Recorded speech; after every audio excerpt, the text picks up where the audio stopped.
Assalamu alaikum wa rahmatullahi ta'ala wa barakatuh. In this video, we will be speaking about harful waw. The beautiful thing about harful waw is that you'll only be learning one new motion, and that is the head. Once you master the head, you'll be able to write harful fa wal qaf, both of them, because they all have the same head. So that is the only new thing you'll be learning. The body of it is literally harful ra, as you see in motion number 3. So this should be a pretty simple letter to achieve or master. It is a letter that rests on the line, so make sure that when you are writing it, you're taking into consideration, how far you're going up, so that you end up on the line. The motions are pretty simple. The first motion is just a small curve, as you can see. You don't want to drag out and then up. No, it's just a curve. It's literally, the whole thing is a curve. So you want to have the correct angle as well. As usual, you always want to start with the right angle. Curve up. Right, and you don't want to go too far out, because if you go too far out, you'll see that the problem when it comes back down, it's going to leave a space. In Ruk'aa, there is no space for the eye of the waw, or the fa or the qaf. There is no space, so you want to quickly, the second portion, the second motion like that, which is a drag out and down to give you that sharp tip, is going to be immediate. You're not going to go up, or you're not going to start up here. You're going to start right where you left off, and then you want to do the motion where it's just a dragging down.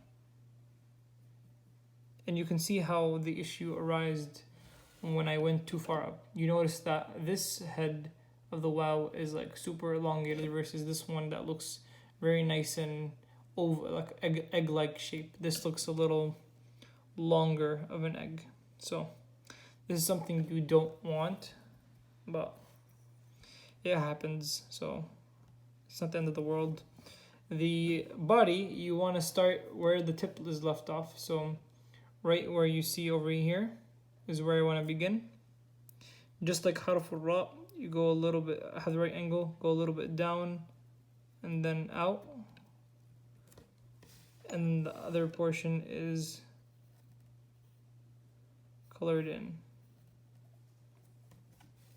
Then you can go back and, for instance, fix this portion right here by just filling it out like that, as follows. And you should have no issues. If you have any problems doing harful waw, let me know. If you mastered harful ra, you should have no issues with harful waw. It's a pretty straightforward letter. The only difficulty you might face is with the head. Just make sure that you're not moving out too much or going up with the curve too much. It's a curve from the beginning, and then it's a straight curve right after that down. So it's more of like an oval shape, or sorry, an egg shape. And try to avoid elongating it too much as I did here, right? The egg shape is going to come naturally as you do the curve up and then you curve back down. It's going to come naturally with that. And then it's going to, the second part is going to automatically create that curve to prep you for harf ra. If you have any questions, leave them in the comments or email me, and I will answer them to the best of my abilities. Assalamu alaikum wa rahmatullahi ta'ala wa barakatuh.